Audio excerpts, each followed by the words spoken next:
Ahora, previo al Mundial 2026, nos gustaría adentrarnos en el mundo oscuro, fuera de los reflectores, entrevistas y goles. Pues dentro de la fama, del dinero y el poder, en el mundo del fútbol existen casos extremadamente infames alejados por completo de las benevolencias de este deporte. Casos de los que pocos hablan, llenos de miseria y putrefacción humana que muestran cómo se tuerce la mente de estos personajes que algún día estuvieron en la cima del éxito, pero por su sed de venganza y su ambición terminaron mandando todo al carajo. Porque todos, absolutamente todos los casos que verás a continuación fueron aberrantes y lo siguen siendo. Y ojo, que no necesitas que te guste el fútbol para conocer lo que hicieron estos futbolistas, los cuales simbraron al mundo del deporte para siempre. Además, espero que logres comprender cómo se puede pudrir la mente de un jugador de fútbol a pesar de que éste gane cientos de millones de dólares al año. Pues cuando en su mente se distorsiona y habita la maldad, la codicia y la sed de carne, casos como estos se presentan sin pensarlo. Es por eso que hoy te presento 5 futbolistas que tuvieron dinero y fama, pero terminaron en la cárcel. Y si te gusta este video, solo suscríbete al canal, porque algo es muy cierto. Te divertirás, te lo aseguro.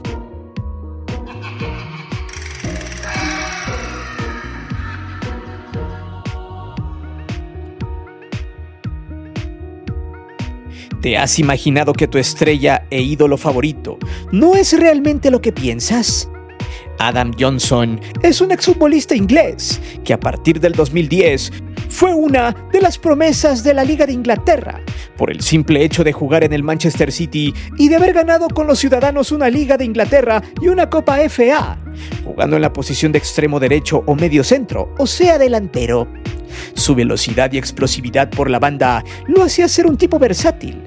Joven, con mucho carisma, mucho fútbol y con una carrera que subía como la espuma de la cerveza, Johnson ya era jugador sub-20 de la selección inglesa y tras esos títulos con el City le dio para llegar a la selección mayor, donde disputó 12 partidos y anotó 2 goles con el representativo inglés.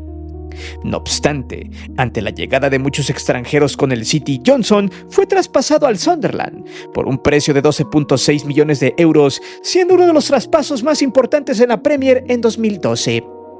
Hay que recordar que este jugador en 2 años triplicó su valor en el mercado de fichajes, pasando de 4 a 12 millones de euros. Por lo que su carrera en ese momento estaba en la cima. En el Sunderland inglés estaría por 4 años, sería titular y un referente. Sin embargo, la maldad, la lujuria de este sujeto se mostraría gracias a la denuncia de una chica. Pero ojo, que el trasfondo y el modus operandi de este tipo es más oscuro de lo que piensas. Como pasa en Inglaterra, muchos aficionados ven a los futbolistas como ídolos, piensan que es gente que no rompe ningún plato, y ese fervor muchas veces se convierte en cómplice. Y esto fue lo que pasó con Adam Johnson, pues en 2014 esperaba un bebé con su bella esposa Stacey Flanders, quien estaba ocupada en los cuidados de lo que sería el parto.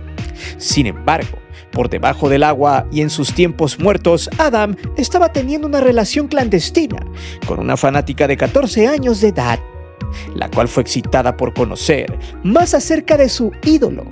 Su relación fue más allá, pues ella, siendo una menor de 16, cayó en un exceso de confianza por creer que era un futbolista profesional quien le platicaba. La chica era una abonada del Sunderland y estaba enamorada del jugador. Eso fue el parteaguas para que Johnson se aprovechara de su posición. Y tras mandarse cientos de mensajes a través de Facebook e Instagram, el futbolista la citó para supuestamente firmarle unas camisetas. Y allí es donde el chacal la invitó a subirse a su Range Rover, donde le vulcanizó la llanta en contra de su voluntad. A eso, la joven tuvo que contarle a sus padres lo sucedido, debido a que tenía mucho miedo por algún embarazo. Además, se ausentó mucho tiempo fuera de casa. Al saber la historia, la madre de la joven denunció al futbolista, y allí empezaron los juicios hasta que la corte de Bradford, con las pruebas biológicas y el ADN en la mano, más las declaraciones de la joven, Johnson aceptó su delito. En 2016 la corte lo sentenció a 6 años de prisión, saliendo libre en 2022. Johnson ganaba con el Sunderland alrededor de 80,000 libras esterlinas semanales. Lo tenía todo: una esposa muy hermosa, un bebé en gestación y una familia respetable. Hoy, por lo único que le recuerdan es por ser un delincuente carnal. Su carrera, evidentemente, se fue al caño.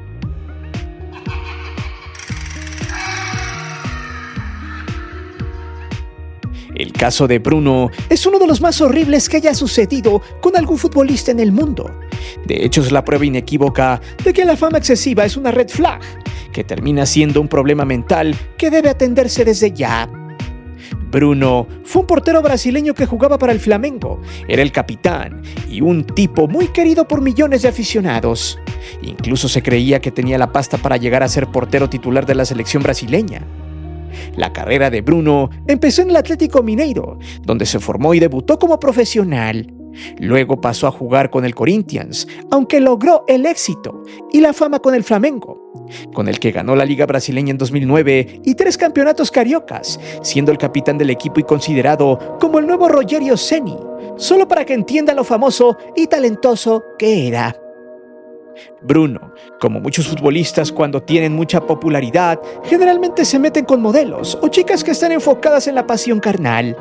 Muy seguido se ligan a esta clase de jugadores, y con el portero del Flamengo no fue la excepción, pues tuvo una relación con la modelo y actriz brasileña Elisa Samúdio, con quien inició su relación para reventar la cama junto a otros. Sin embargo, en una noche, el anticonceptivo falló. Acto seguido, Samúdio terminó embarazada y tras las pruebas de ADN se comprobó que el hijo que esperaba era del futbolista, quien siempre negó el hecho y dijo que no era su hijo, que no lo iba a reconocer, por lo que en su locura procedió a amenazarla, de que si lo seguía molestando con ese tema, la iba a desaparecer. De hecho, ella solamente le pedía la pensión del bebé, aunque no quisiera estar con ella. Todo eso por allá del 2009. No obstante, el caso llegó a los tribunales por demanda, ya que Elisa solo quería que las cosas con su hijo Bruninho se solucionaran. Entonces, con los pleitos jurídicos encima, Bruno estaba empezando a tener mala fama, la cual, según él, le afectaría para siempre en su carrera. Por lo que ideó un plan sumamente macabro. Contrató a 3 malandros para que cumplieran su amenaza, y el 9 de junio del 2010 secuestraron a Elisa Samúdio, la reventaron y buscaron la forma de que jamás se supiera su paradero. Por lo que la mitad del pollo vendido se fue bajo cemento y la otra se fue como botana para 4 Rottweilers. Luego de que Samúdio no llegara a casa, las alarmas se encendieron y rápidamente la familia, los reflectores y la policía voltearon a ver a Bruno. Tras las investigaciones pertinentes, Bruno procedió a cantar todo el modus operandi. Este le había pagado a 3 vatos para la chamba, pero nunca les especificó el método, por lo que los malandros fueron los que idearon todo. Al final, el actor intelectual fue el portero del Flamengo. Su caso, por lo macabro que fue, le dio la vuelta al mundo, y tras 3 años de juicios le dictaron 22 años de prisión. Y durante ese tiempo, a la fecha, lo dejaron salir algunas veces para jugar fútbol en divisiones amateurs, por allá del 2017. Sin embargo, en varias ocasiones también lo devolvieron al bote sin permiso de jugar por el escándalo de lo que fue acusado. Bruno saldría en 2035 de la cárcel, con más de 50 años de edad. Mientras tanto, Netflix no perdió la oportunidad e hizo un documental al respecto.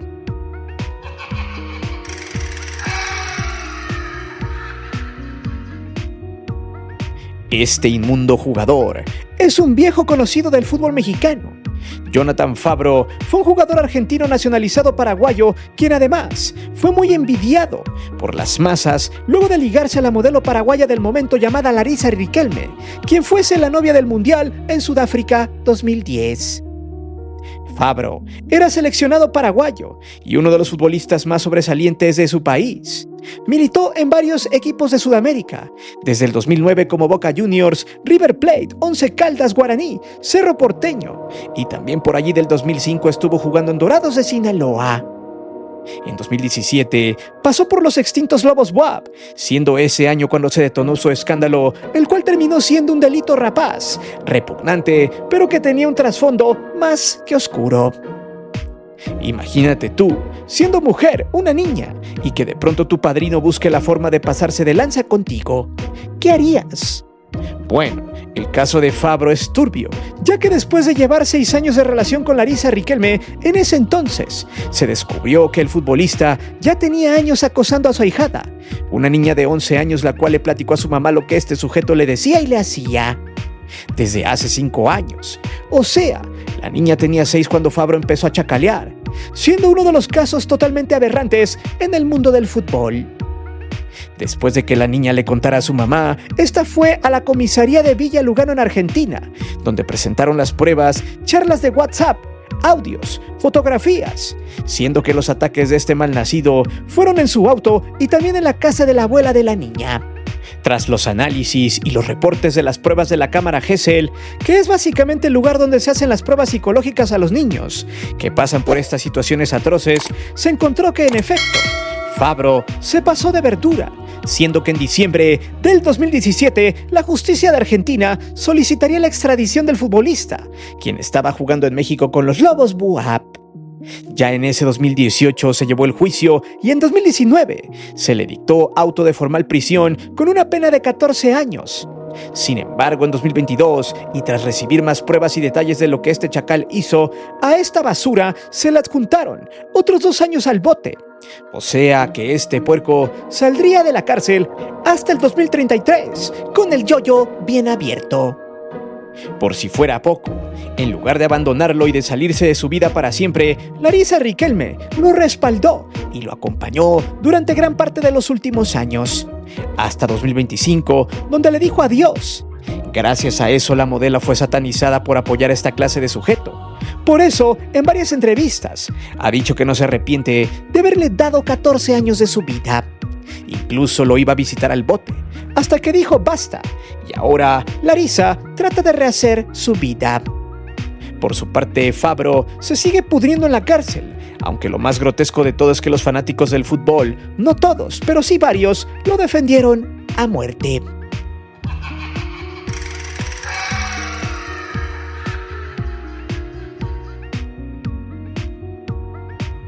La historia del Gato Ortiz es una de las más impactantes que hayan sucedido en el fútbol mexicano. Una historia que en aquellos ayeres impactó y paralizó a todo el país. Era la primera vez que un futbolista, por todo lo que ganan y por los privilegios de los cuales gozan jugando al profesional, terminara arrestado por el delito de secuestro y además era perteneciente a una banda de secuestradores adjuntos al Cártel del Golfo, los cuales llevaban años operando en Monterrey y en las zonas aledañas, justamente en aquellos años donde México era una inmensa sucursal de la delincuencia organizada. El modus operandi era muy sencillo. El Gato Ortiz, con su fama, se aprovecharía para poner a las víctimas. Generalmente eran personajes de alto poder adquisitivo en la ciudad, entre ellos supuestamente el esposo de Gloria Trevi, con el cual lo vincularon un tiempo, siendo que en 2019 se corroboraría que su banda no se había encargado del empresario.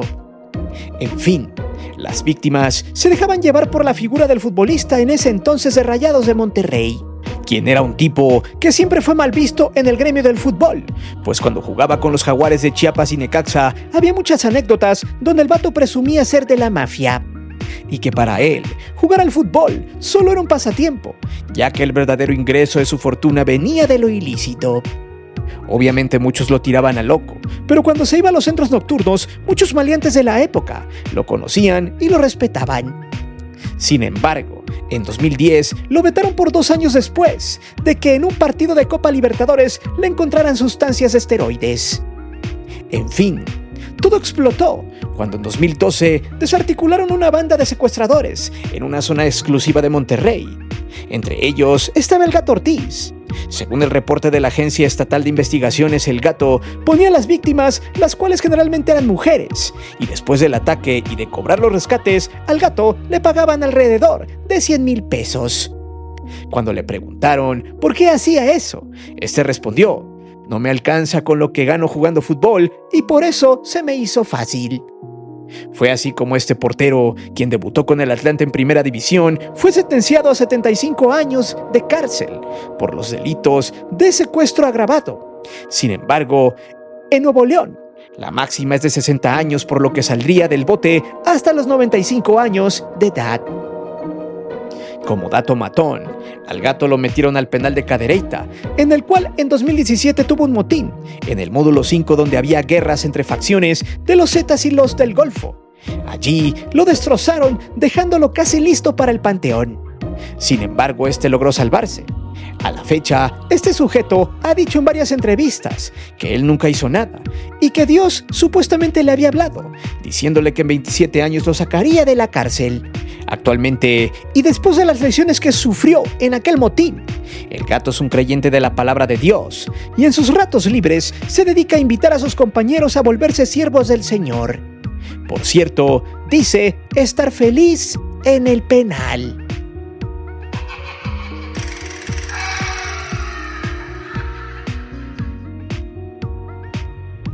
Cuando la mente se nubla por el dinero, esta se corrompe y te hace sentir invencible y al final te termina pasando lo que sucedió a Quincy Promes, un futbolista de Países Bajos que tenía su carrera casi hecha y trazada, como buen jugador neerlandés. Promes debutó en el Twente por allá del 2013, siendo una promesa importante en el ataque. Luego, en el Spartak de Moscú, un año más tarde, lo compraría por 11.3 millones de euros, donde estaría por 4 años en Rusia y donde sería una bestia. Jugaría 109 partidos y anotaría 94 goles, dando 46 asistencias en Liga. Luego de 4 años para salir vendido en 21 millones de euros al Sevilla de España, siendo uno de los traspasos más importantes de la Liga Española en 2018. Con la fama en sus manos y el dinero en su cuenta bancaria, ¿qué más quería Quincy Promes, quien además era titular con la selección de Países Bajos? Bien, aquí es donde entra la soberbia, pero sobre todo la ambición de este personaje. Promes solo jugaría 33 partidos en España, donde anotaría 2 tristes goles, hasta que llegó la denuncia y a la postre las investigaciones, las cuales develarían el negocio aún más turbio que tenía este jugador siendo futbolista profesional. Primero, Promes cometió el delito de tratar de picar a su sobrino, por allá del 2020. Para ese entonces el futbolista ya jugaba en el Ajax. Sin embargo, ojo que esta acción, la cual fue totalmente gangsteriana debido a que Promes, quien luego aceptó su culpabilidad tras grabaciones de WhatsApp, había picado a su familiar en la rodilla en una fiesta familiar, porque según este mequetrefe, su sobrino le había robado dinero, por lo que en 2023, y ya jugando en su segunda etapa para el Spartak de Moscú, Promes fue inhabilitado por el equipo, siendo que la justicia neerlandesa lo condenó a 18 meses de prisión. No obstante, estando en Rusia, no lo pudieron agarrar, ya que ese país no tiene extradición con Países Bajos. Por lo que luego de librarla, volvió a las andadas. En 2024, el equipo United FC de Emiratos Árabes Unidos lo fichó, y allí es donde se destapó toda la cloaca. Promes era un narco comprobado, un capo que había hecho negocios con 1.3 toneladas de polvo para periquear, que venía procedente de Brasil al puerto de Amberes en Bélgica, todo desde el 2020. El modus operandi fue el siguiente. El futbolista había invertido alrededor de 200.000 euros en la mercancía, la cual fue puesta en circulación desde un buque en Brasil, empaquetada en contenedores simulando que transportaba sal marina. De hecho, la policía de Países Bajos y Bélgica interceptaron las comunicaciones de uno de muchos celulares del futbolista, quien era el encargado de toda la logística. Para ese entonces de la investigación, Promes estaba jugando en Dubái, país que lo terminó arrestando y entregando a las autoridades de Países Bajos, donde lo sentenciaron a 6 años de prisión por la compra, transporte, importación, exportación y distribución de polvos mágicos para hornear desde el 2020. Como dato matón, en una de las charlas interceptadas por la policía del teléfono del futbolista, uno de sus amigos le preguntó lo siguiente: ¿ganas más dinero jugando al fútbol o haciendo negocios? A lo que Promes contestó: haciendo negocios. Ahora se entiende cómo este sujeto andaba en carros de último modelo y lujosos, y siempre vestía bien, como un capo. A pesar de que ganaba mucha lana, muchos del gremio de futbolistas ya se habían percatado que Promes se daba la vida de gángster, y el fútbol para él ya solo era simple hobby, ya que hasta ese momento nadie sabía de sus turbios negocios. Pero dime, ¿cuál de todos estos casos es el más monstruoso? ¿Cuál es el más decepcionante? ¿Qué hubieras hecho tú en los zapatos de estos personajes? Ya sabes, deja tu respuesta aquí abajo. Y si te gustó el video y quieres más, pues suscríbete al canal. Mi nombre es Guillermo Antonio y nos vemos hasta la próxima.